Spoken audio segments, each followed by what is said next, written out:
for a weight gain, which is could be 1.5 kilos in a 50 kilogram person, to make a diagnosis. So things do change. So that's the early day 21, and the late onset VOD, which is a more complicated and can occur anytime after day 21. It wasn't limited, like in the defibrotide pivotal study, I think to day 28 or something like that.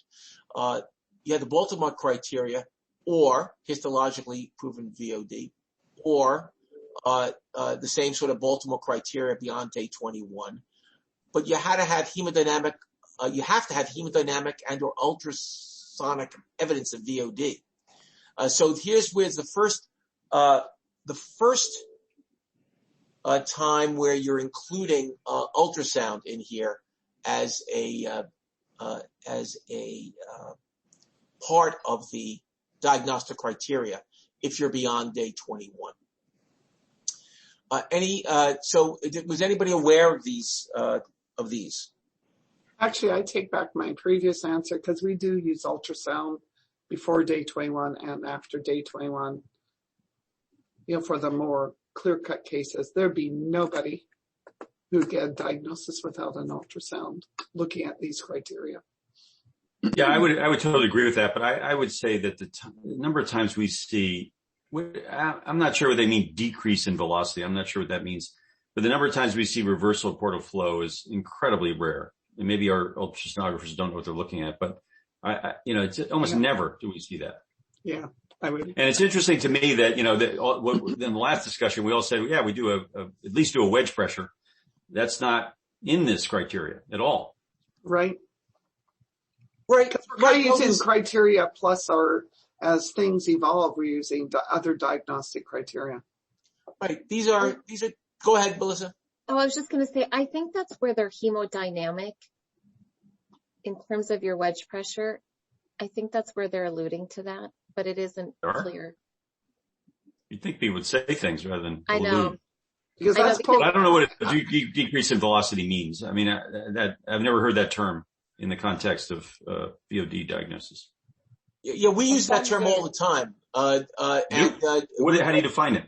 They push with their transponder and they get, I don't know. Right, they have a certain number of the flow rate. They can with ultrasonography they can determine what the flow rate is through the portal vein, a certain number of cc's per second, and they will measure whether that's slower or normal, and if it's slower, they report it as slower. Really? And so it's not actual decrease. It's short of reversal of flow. So it's before reversal of flow, probably. It's probably continuum on the way to reversal of flow, but it's basically there's some sluggish flow there.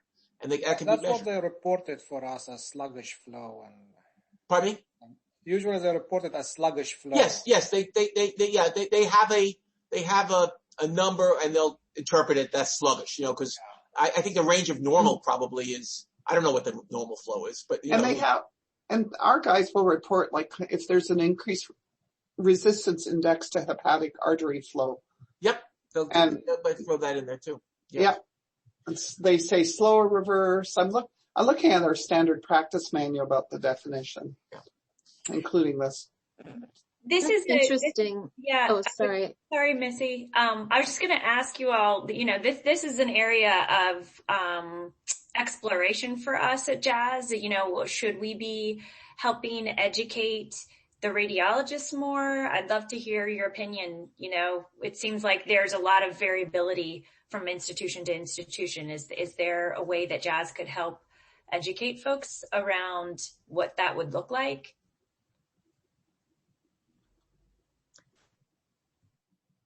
Dr. Negrin, specifically to you, since you were talking about.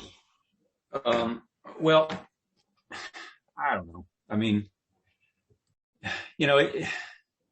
it's still, I'm not sure that this, I'm not sure that this, at least at our center, because I'll just tell you, although I don't necessarily share this opinion, there's a lot of skepticism about the use of defibrotide at my center, and largely driven by one particular faculty member who flat out doesn't buy it.